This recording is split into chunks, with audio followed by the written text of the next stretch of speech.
Hello YouTubers, welcome back to the Board Game Captain. I'm your host, the Board Game Captain, and today I'm going to be reviewing and showing you how to play Terraforming Mars. Now, Terraforming Mars was put out by Fricks Games and Stronghold Games. Here's the Fricks Games logo right there, and the Stronghold Games logo. And it was designed by, I hope I'm pronouncing this correct, but Jacob Frixelius. The game is playable with 1 to 5 players. It is recommended for ages 12 and up, and it says it'll last about 90 to 120 minutes. So let's start there. I've played this game with a few players. I haven't tried the 1-player variant yet, but I do always think it's interesting when they include solo variants, solitaire variants in games. One of the interesting things about it is that you can try out some of the basic rule mechanics on your own before explaining it to other people, which is handy. I'm not a big fan of solitaire versions, but I am a big fan of games including extra versions. I like lots of options. Options are great. Now, for the 12 and up, while I often think that they overestimate this, I think this one's a pretty good estimate. This is not an overly complex game, but there are a lot of things to keep track of.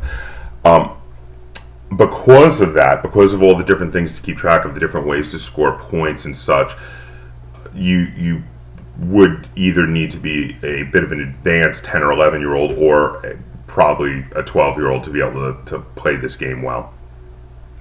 And as for the 90 to 120 minutes, that is a good estimate. The games I've played have lasted around an hour and a half to 2 hours.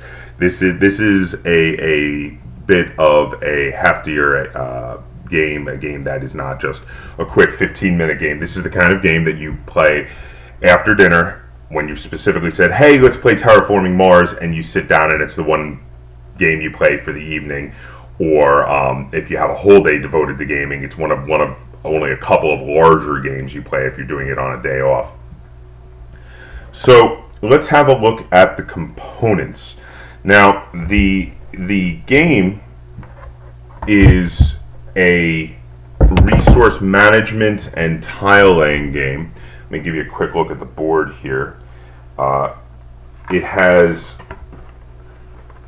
lots of things on it, but don't be intimidated, even though there's a fair amount to keep track of. It's not really an overly complicated game. I'm going to explain how all this works when I show you how to play the game. But you have areas to lay tiles here, and you have areas to keep track of Terraforming Mars all around it. Just a quick look at the board, because it is quite a nice board. And like I said, there's a lot of resource management, a lot of tile laying. Every player gets their own little personal board. Now, this is where your resource and income management really comes into play.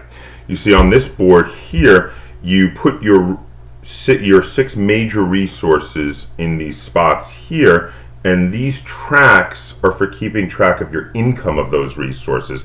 At the end of every turn, you automatically gain an income based on your current income rating of mega credits, steel, titanium, plants, power, and heat, and these can all be spent when you have the actual resources. These can be spent in different ways to help to terraform Mars. Now, for keeping track of said resources and income, you have these cubes. So there are 3 varieties of resource cubes, which are just different quantities of said resources. These are for when you actually have the resources. So the smallest variety is a little copper-colored cube. Now, the game says it's bronze, but it looks copper to me. This is 1 resource of any type. When you have quite a few resources and you don't want to have so many cubes getting a bit unwieldy on your sheet, there's a silver cube for 5 resources and a gold-colored cube here for 10 resources. Now, for your income and also for control of tiles on the board, there are a bunch of different colored cubes that are for your player color. So for instance, here are some black cubes, some red cubes, yellow cubes, blue cubes, and green cubes. Now, these cubes are used, like I said, you put them on the income tracks and they are then used to keep track of what your current income in that resource is. Also, when you lay tiles on the board, it's important to keep track of who owns what tiles, because they're going to be worth points at the end of the game. So you put one of your cubes on the tile, and that signifies that it's your tile. Now, let me show you some of the tiles. The three most important tiles that are going to be used most often in the game are ocean tiles.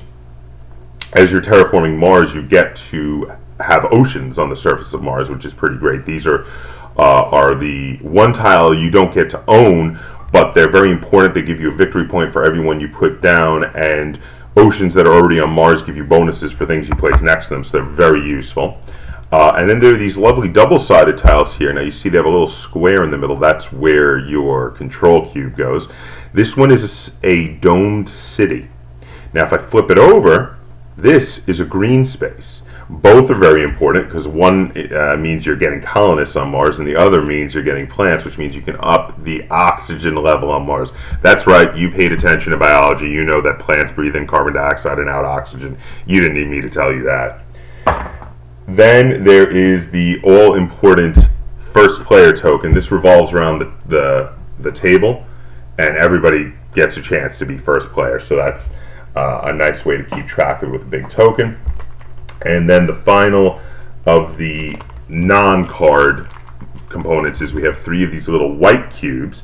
Now these white cubes are used to keep track of the turn, which are known as generations in this because it takes multiple generations to do something as monumental as terraforming Mars. And they're also used to keep track of the current heat and the current oxygen level, the percentage of oxygen in the atmosphere of Mars. The main three things you need to do in this game to terraform Mars are create 9 oceans, bring up the average temperature of Mars, and bring up the average oxygen level of Mars till you get to a point at which humans could walk around on the surface of Mars without a oxygen mask, without a fully enclosed thermal suit, because it is actually pleasantly warm enough, sort of, and just enough oxygen that you could breathe shallowly. You know, the kind of oxygen you would have at a very high altitude on Earth, like at Denver, Colorado, where you're very up in the mountains. You might get a little short of breath, but you can survive, you can breathe. And that's the main goal of the game. So the last set of components are cards. Now we have a couple of decks of cards. I just want to show you some of them real quickly. We have, first off, these are some nice cheat sheet cards. Now the cheat sheet cards are very handy. There are 2 sets of them. They remind you of the turn order, what the tiles are for, general information, game end and scoring. These are pretty nice. They go over all the rules so that once you've read the rule book, you really just need these out to refer to. You don't even need to go back into the rule book. So I do like these cards. I would have liked more than 2 sets of them, but I guess 2 is okay. It covers it well. Then we have, this is a deck of corporation cards. Now the corporation cards get shuffled at the beginning of the game, and you get to choose at 1 out of 2 corporations. You first have beginner corporations, which are if you're not feeling comfortable enough to jump right into the full corporations. And then you have full-on corporations. Now I skipped the beginner corporations because I felt after reading the rules that it wasn't super overcomplicated and that the beginner corporations really would have been for someone who wasn't as experienced in board games in general as me. So I do recommend that if you yourself are the kind of person that may have over 100 board games, or maybe even 200 or 250 board games like me, that you can probably skip the beginner corporation cards. On the other hand, if you're playing with young kids that are around that 10 to 12 age range, maybe you want to play with the beginner corporation cards, or at least let the child use the beginner corporation cards. And it is nice that they include those as training wheels for people who want to take it a little slower, and that's a great option. Now the regular corporations work like this. They give you a corporation, give you a little fluff, a little story behind the corporation. They tell you what your starting resources are, what bonus starting bonus starting income you might get for that corporation, and usually a special ability. In addition, some of the corporations may specialize in plant production and therefore are better at making green spaces. Others specialize in construction of cities, and therefore you should probably play to your strength of making sure you build lots of cities around the board. One particular one that my wife was playing the other day is this one, Helion, which specializes in heat. They actually have an ability where they can spend their heat resource as mega credits, which is a very, very awesome ability. The last deck of cards is the project deck. Now the project deck, let me show you the back of the cards there. The project deck is full of awesome projects that you can do to help you continue to terraform Mars and build it up and build up industry and such there. There are three kinds of projects in it. You have red, blue, and green projects. Reds are a one-off and then they flip over, they're done.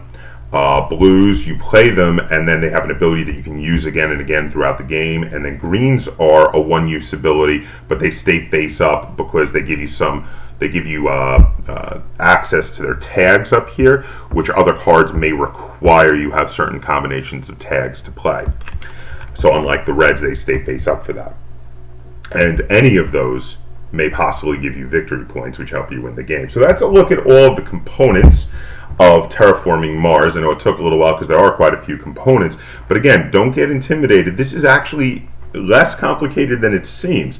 When I first looked at it, I was thinking, wow, there's so much stuff. This is a bit of a complicated one. And then when I started playing it, I was like, you know, this really isn't that complicated. It seems like it is, but once you get into the flow of it, it all makes sense. It's got a lot of synergy. It really works.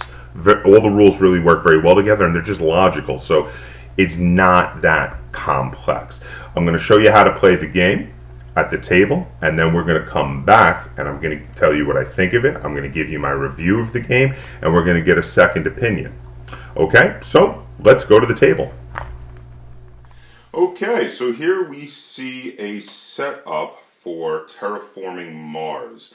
Now, the game is set up for 2 players right now, and the reason I chose to set it up for 2 players rather than, say, 3, 4, or 5 is because I did want to showcase that this game actually plays very well with 2 players.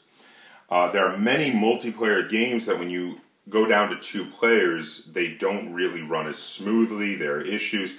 This is not one of those. This is a game that plays just as well with 2 players as it does with 3, 4, or 5.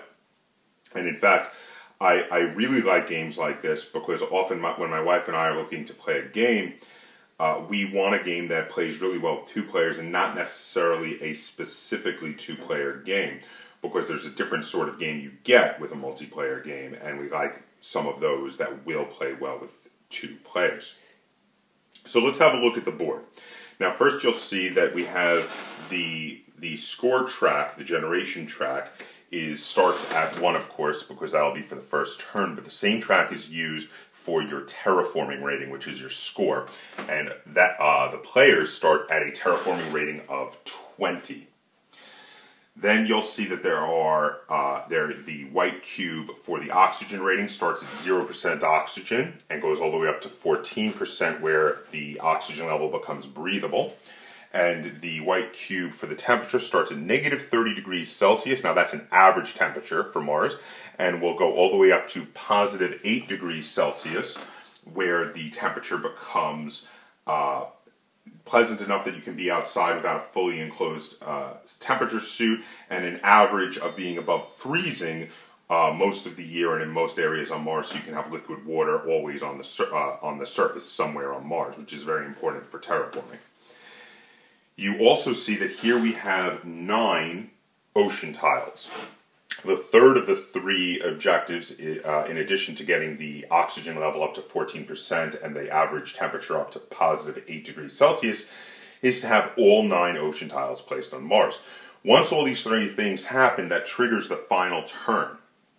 Now, when you're buying tiles and placing tiles of various kinds, you put them on these hexagonal spaces on the board, and you will notice that there are a few differences between the spaces. The first thing you may notice is that there are some blue tinged spaces. The oceans have to go there, and nothing else can go on the blue tinged spaces. Those are the low points height-wise in the topography of Mars, and therefore water would settle there naturally. So those are reserved for the oceans. You will also notice that there are many spaces that have little symbols on them. Those are bonuses for playing on those spaces. You get plant bonuses for playing in what more quickly becomes the warm zone, where you can grow plants in the middle. And in other areas where there might be mining, you might have titanium bonuses or steel bonuses. Some places you have card bonuses. One other reserved space is there's a reserved space for the capital city of Mars. It's already been plotted out. That's Noctis City. And there are two colonies on Martian moons. You have Ganymede Colony and Phobos Space Haven. Those are also reserved for those particular tiles, which are played through project cards. They're not a standard sort of thing that anyone can build at any time. You have to get the correct card to be able to play them. Now, on the left side of the board here, we have standard projects. Now, these standard projects are things that any player can do as an action on their turn. They have a cost in mega credits on the left, and then they have what they do on the right. Now, the first one, instead of mega credits, has a card. If you have a card that's suddenly unplayable and becomes useless, as an action, you can discard it for a single mega credit. This is playing it at a loss because all cards cost you 3 mega credits to get them in your hand. But, like I said, if it's useless and you're desperate for the money, you can do it. Then you have things that can up your power supply, up the temperature, play an ocean tile, play a greenery tile, and play a city tile, as well as give you 1 extra mega credit production, and the cost is all there on the left. The final thing to look at on the board is the milestones and the awards.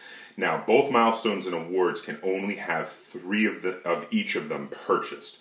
For the milestones, once you reach one of these milestones, which are having, the terraformer is having a score of 35 or more, so once you reach 35 or more for terraforming, you can buy that milestone for 8 mega credits. You put your color cube on it to signify that you have bought it, and it'll be worth 5 victory points at the end of the game. The other milestones, the other possible milestones are Mayor, which means you have to have at least 3 cities under your control. Gardener, which means you have 3 green spaces under your control. Builder, which means you have 8 of the building tags in front of you. Or Planner, which means you have a hand of 16 cards. There is no hand size limit. There is no cap. You never are forced to discard. So now, any players can buy these, but only 3 of them may be purchased. Once 3 of them are purchased, the rest are unbuyable. The awards are a little different. Now, the awards are something you fund, and then anyone can get the victory points for them. The first award that gets funded costs 8 mega credits to fund. The second one costs 14, and the third costs 20. So they do increase in cost as they go up, and again, only 3 of them may be bought.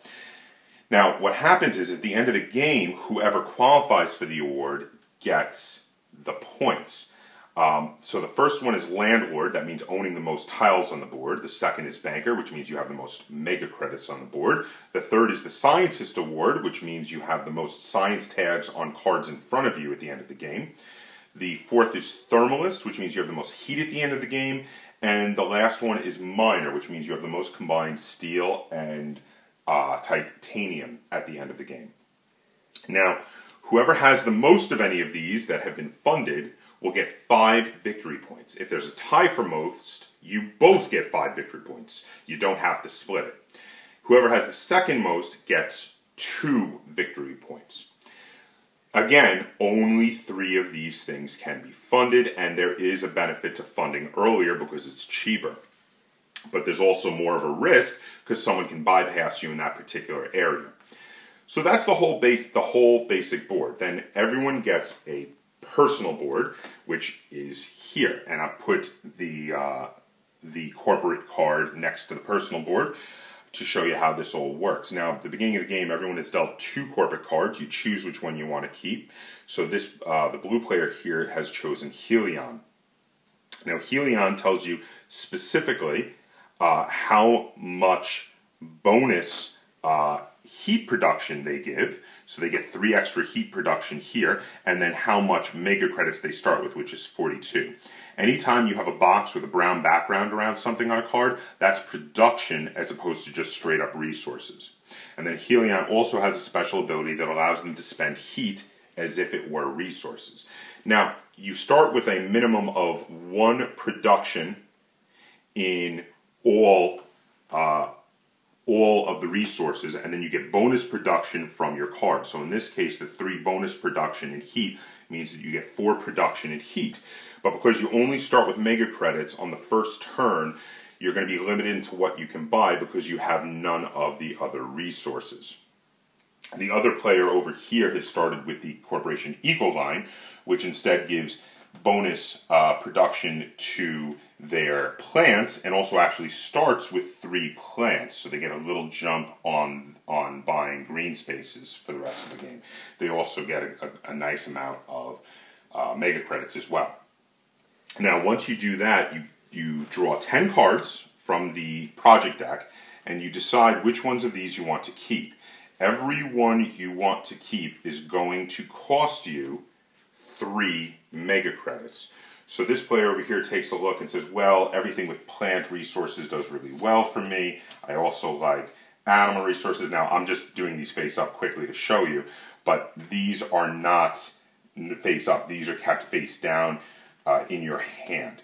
Now, you're also going to want to try to keep a number of credits to spend on your first turn, so you're not going to just buy up all these cards, but there's a few that might really help you, so you may want them. So now I've got 3 there. How many more do I want? Well, breathing filters looks good. That's a fairly affordable one. And then soil factory looks really good, so I'm going to buy those.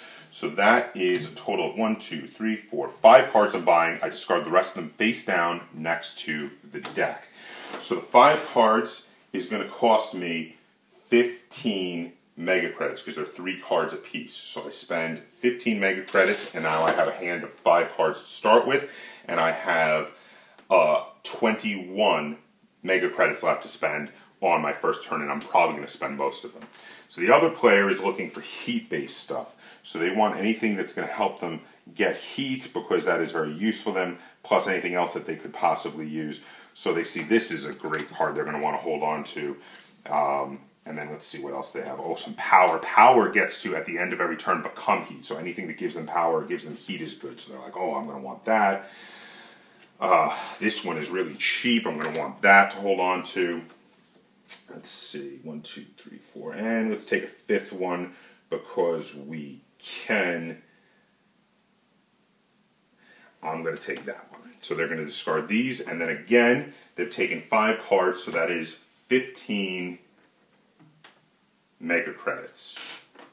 So there we are. So now we're ready to play the first round. We've chosen our cards, we've got everything set up, and we're ready to go. So for the first turn, the turn order phase is already decided, and we do the second normal phase is the research phase where you get to get cards, but we've done that already for the first turn, so we jump right into the action phase. So the red player is going to go first, and they get to take 1 or 2 actions. Now this is an interesting mechanic. You decide how many actions you want to take, 1 or 2. If you're looking to wait to see what your opponent's going to do, you're only going to take 1 action. If you're wanting to get to rush and do actions before your opponent gets a chance to do them, beat him to the punch, so to speak, you're going to do 2 actions. Either way, when you're no longer capable of doing actions or you don't want to do any actions, you are going to pass. Once both of you pass, you're going to move on from the action phase to the production phase where all of your resources get to produce. So for the first turn, for the red player, he's going to look around and he's going to say, you know what?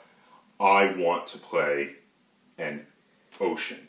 So oceans cost 18 mega credits. So that's going to cost most of his production, most of his mega credits here. He's going to take the 20 here, take 2 back. He's down to only 3 mega credits, but he gets to place an ocean. So he's going to place the ocean there, which now, placing it on this spot immediately gives him 2 plants because of the bonus there. which is really good because he is a player that uses plants very well. So he's going to take 2 markers here, and he's all the way up to 5 plants now. Then, placing an ocean gives you a terraforming point. So red gets to move his terraforming cube up 1 space. So red says, I'm done. That's all I wanted to do. I'm good.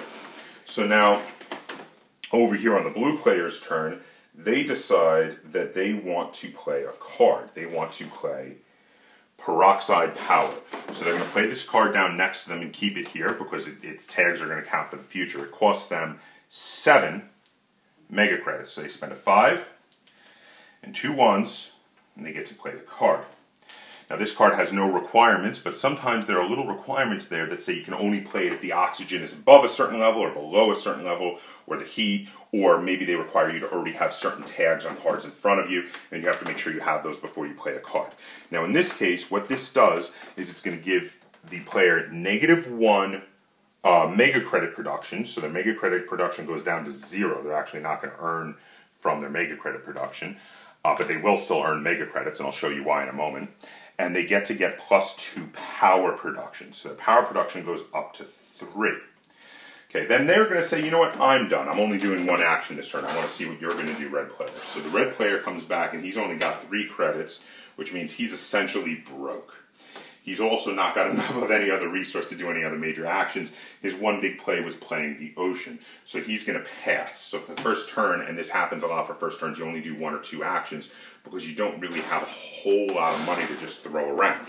So we're going to come back over here, and now it's time for the blue player to go again. So the blue player looks around and says, well, what am I going to do here? Let's see, I can't play that yet, I can't play that yet. These cards aren't going to help me on my first turn, so you know what? I'm going to do an ocean also, because I want to get some points for that.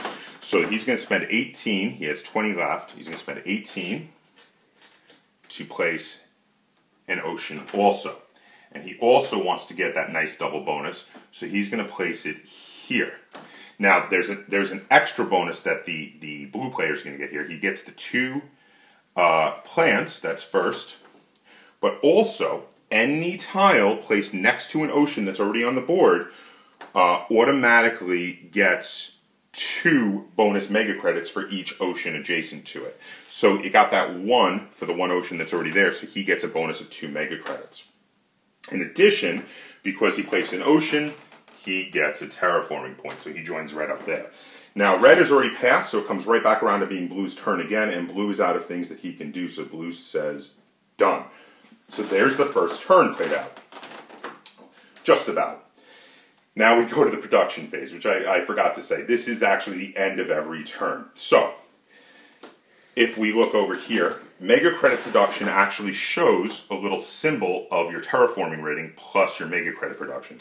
You get a bit of like a governmental contract bonus, so you can be losing money on your actual terraforming endeavors, but you're getting money from the government for terraforming Mars. So in this case, blue has a terraforming rating of 21 as shown on the score track around the board, and a mega credit production of 0 because they're only breaking even at the moment on the mega credit production, but they still get paid for the terraforming rating. So that is 21 mega credits they get. They then have 1 each of steel and titanium, 1 for plants. They have 3 for power because they just upped their power production, and they have 4 for heat, which is very nice. So I'm going to give them some heat here. Now over here on the other side of the table, the red player still has a mega credit production of 1, and they have 21 on the terraforming track because they're tied with blue, which means they get 22. So here's 20, and here is 2. They then have a 1 in production for steel and titanium. They have a 3 for plants. They have a 1 for power, and a 1 for heat. So, once that is all done, we move to the beginning of the turn again, where first, the turn order token, the first player token, goes clockwise around the table, so now the blue player is going to be the first player. Then we do the research phase. During the research phase, we each get 4 cards to look at, and you decide if you want to spend money on those 4 cards.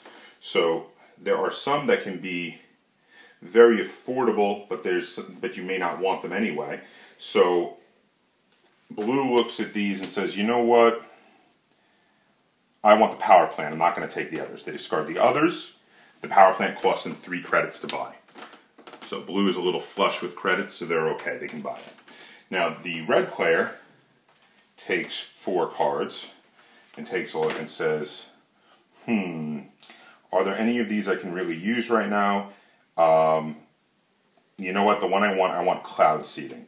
So that again is going to cost them 3 mega credits to buy, and they discard the rest face down right there. Okay. Once you're done with that, you move into the action phase again.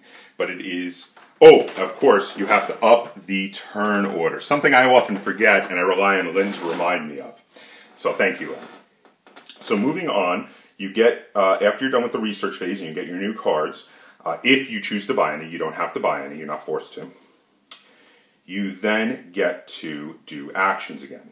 So it's blue's turn to go first, and blue, looking at the board, is saying, well, what am I going to play now? What can I do now? So blue decides that they want to play a power plant. Now they're going to play a power plant here. It has no requirements, and it costs only 4 credits to play.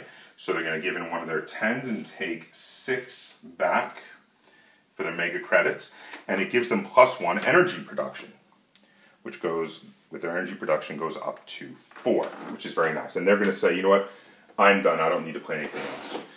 And then red says, okay, well, let's take a look over here. I have exactly 8 plants over here. Now, these other resources here have other abilities to spend them. The different things you can do with them are, with steel, every steel can be worth 2 mega credits when purchasing any card with the builder tag on the top of it. So that's the builder tag there. Titanium is worth 3 mega credits when purchasing anything with the space tag there. Looks like a little sun. If you save up 8 plants, you can do the action of trading in the 8 plants to buy a green space somewhere. If you, at the end of every turn, if you have unspent power, right before the production, all unspent power becomes heat. And then for heat, if you have 8 heat, you can spend 8 heat to raise the temperature. And of course, plants will give you a bonus oxygen for a terraforming point, and raising the temperature immediately gives you a terraforming point, just like when playing oceans. So those are very useful. So again, the red player has 8 plants. They have managed to get 8 plants on their second turn. So that's what they're going to do as their first action, is they're going to spend the 8 plants and buy a green space. So they take the green space and they're going to put it here, because that's going to get them the best bonus for it right now. Now, one of the rules for green spaces is you must play adjacent to tiles you own if you own any, but if you don't own any, you can place them anywhere. So for the first turn, red doesn't own any tiles yet, but now that they do, because they own that particular plant tile, if they were to place another green space, it would have to be adjacent to that green space. So for placing here, red will get 2 bonus plants and 4 bonus mega credits for placing next to the 2 oceans. So, I'm going to put that on the board. 2 bonus plants for red and 4 bonus mega credits. Very nice. In addition, playing the green space ups the oxygen to 1%, and upping the oxygen gives red a terraforming point. So very nicely done for red. Then it is going to be blue's turn. So now blue decides that they would like to spend some money to up the temperature. They want to up it right away and start getting some more points. So it only costs them 14 mega credits on the standard projects there to up the temperature, but they're allowed to spend heat towards that, because they can spend heat like it's credits because that's their special ability for their corporation. So they spend 4 heat and 10 mega credits, and they're going to up the temperature to 28 degrees Celsius, which immediately gives them a point. One thing I forgot, and I just want to bring it back before anybody points it out to me in the video, Eco-Line special abilities that only cost them 7 plants to buy a green space versus 8. So I forgot it was only 7. I'm just going to give him back a plant. So that's a look at a few actions in a couple of turns, so you can see playing cards versus doing standard actions. This is how the game goes. Eventually, the Board of Mars is going to be about 50% to 3/3 of the way covered in tiles. They sprawl out. They start in different areas, and finally, when you manage to buy all of the oceans and get the oxygen to 14% and the temperature all the way up to +8 degrees, that will trigger the final turn. At the end of the final round, you have your terraforming rating, which gives you the starting point of where you are in points. But then, the next thing you do when scoring is you check awards and milestones, which of course give 5 and 2 points for second place for awards. You add those by moving your terraforming rating up the appropriate number of points. You then check the map. Now you score 1 point for every green space you control on the map, and every city you control is worth 1 point for every adjacent green space. So what that means is, let's say, and it doesn't matter who owns the green space, it's just every adjacent green space. So let's say red owns a city here, blue owns a green space there, and red owns another green space there. This city is worth 3 victory points because it's adjacent to 3 green spaces. Red also gets another 2 victory points each for those individual green spaces, which kind of makes the green spaces worth 2 by putting the city there. It sort of doubles their value, except that also you get a point for your opponent's green spaces, which is really cool. Then you check your cards. Cards you have played may be worth victory points. For instance, this is the Soil Factory. It has a little 1 on a picture of Mars at the bottom right-hand corner. If you have played this card and it's sitting there in front of you, it's worth 1 extra victory point. Some cards have victory points that are a little more than that, like this one gives 2 victory points, and some are a little contingent on things. This, for instance, the Livestock card, which has a picture of a cow on it. Now, when you play the Livestock card, you have to have a minimum of 9% oxygen to play this card. In playing it, you reduce your plant production by 1, and you get +2 mega credit production. Now, what happens is there's an action on the card at the top which says, as an action, you can add 1 animal token to this card. So the way that works is you put one of your colored cubes on the card to show that you've taken it as an action, because you can only do that once per generation, and then you put a resource cube on the card to act as the animal. Well, at the end of the game, this card is worth 1 victory point for each animal token on it. So if you get this card and you get the oxygen level up to 9 pretty early, if you can focus in on oxygen, and then you play this card, you can gain a bonus victory point from this card every turn. So some cards like this can be pretty good. It's hard to get the oxygen up that early, but if you focused on it, first, ignoring oceans and temperature, you could possibly do it. Even later in the game, this still would be worth a handful of extra victory points, which is very nice. So that's a look at how you play Terraforming Mars. So now we're going to head back upstairs. I'm going to give you my opinion on the game. I'm going to rate it for you, and we're going to get a second opinion. Welcome back. So that's the gist of how you play Terraforming Mars.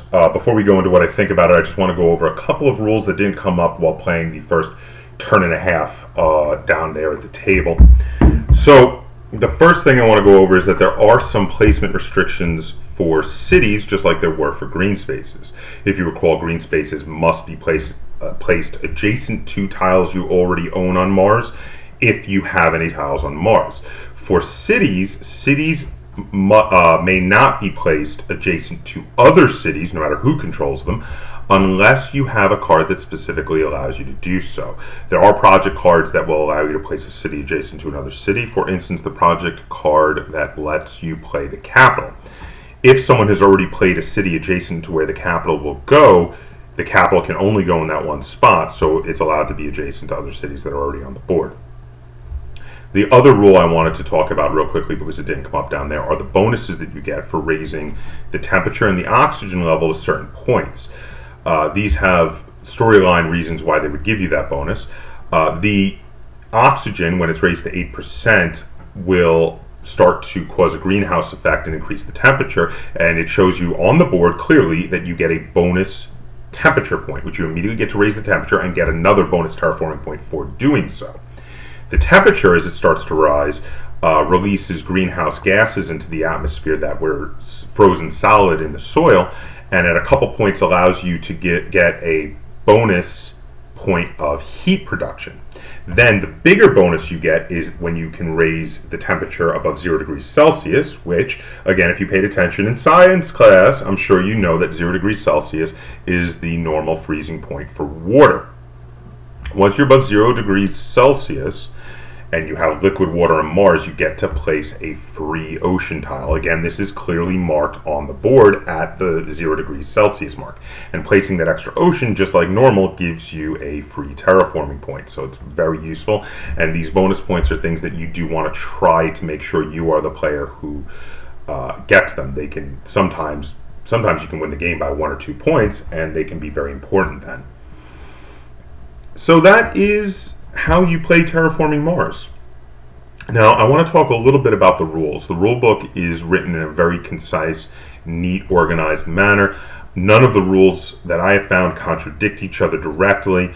It follows the standard rule that most board games do, that when there's a card that contradicts the basic rules, of course the card takes precedence, like I had just said about making the capital city when there's already a city adjacent to it, because normally you cannot place cities adjacent to one another.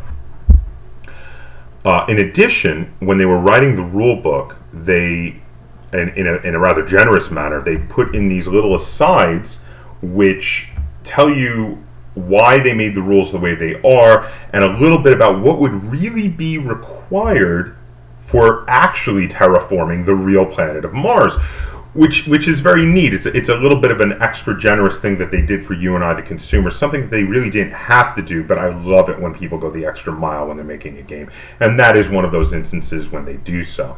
The rulebook also contains some alternate rules and alternate modes of play. There are a bunch of cards that are played in an alternate mode of play, which I have yet to try out, but again, I love it when they give you options. Lots of options of different things to do in a game are always good. It increases replayability. You can try out the different modes, and I'm sure that in the future, because I like this game quite a bit, I will try out the other modes.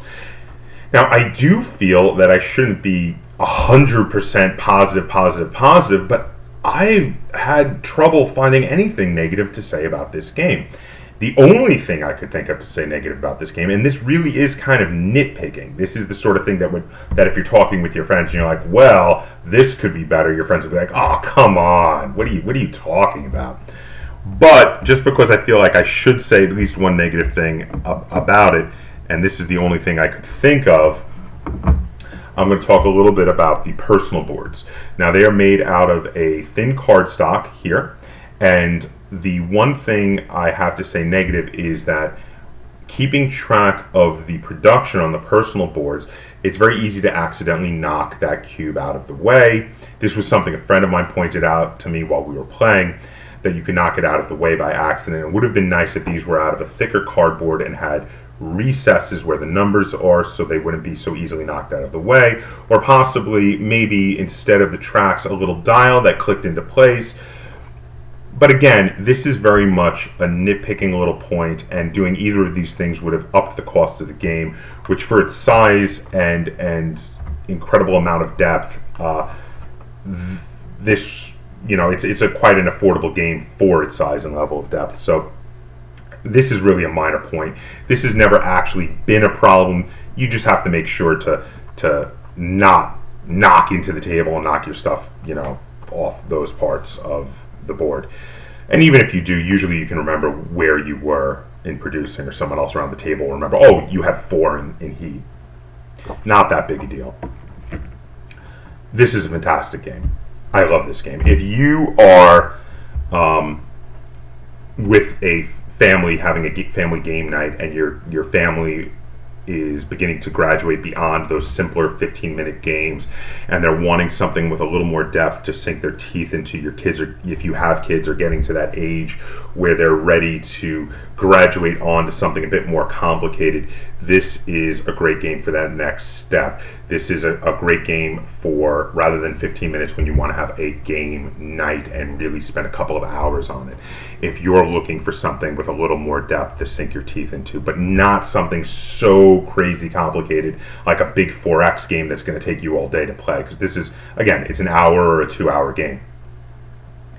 I would definitely recommend this game to you. If you like games with that whole cool realistic sci-fi theme of terraforming Mars, because it is something that could happen in the not too distant future, and if you're like me, who loves anything with just Mars on the cover, buy this game. This game is great for that. If you love resource management and income management, if you love games with tile laying and colonization type aspect, buy this game. I am going to give this game a full 10 out of 10 stars. This is the first game that I'm reviewing on my channel that I have given a full 10 out of 10 star rating to, because I will play this game anytime anyone wants to play this game. I will recommend this game many times to come, and I really feel that this game could easily become one of my favorite games of all time. That's how much I like this game. So I'm definitely recommending this game to you, and I know I will enjoy it many times in the future. So it's time now to get a second opinion. Lynn, how many stars out of 10 would you give to Terraforming Mars? 8. So Lynn gave it 8 also, which 8 is a very high rating. I gave it a full 10, but between the two of us, that is a full 18 points out of 2 ratings, which is incredibly high. So both of us recommend this game. Both of us are going to want to play this game many times in the future. There you have it. This is another 2 thumbs way up review. So, did I miss anything? Did I forget to tell you anything about the game? Please comment down below. Have you played Terraforming Mars yet? What did you think? Did you disagree with me? Comment down below. Do you have any requests on future game reviews, or anything you think I should do differently in my videos? Please comment down below. And as always, if you like this video and you want to see me do more like it, please, please, please like and subscribe on YouTube. And until next time, game on.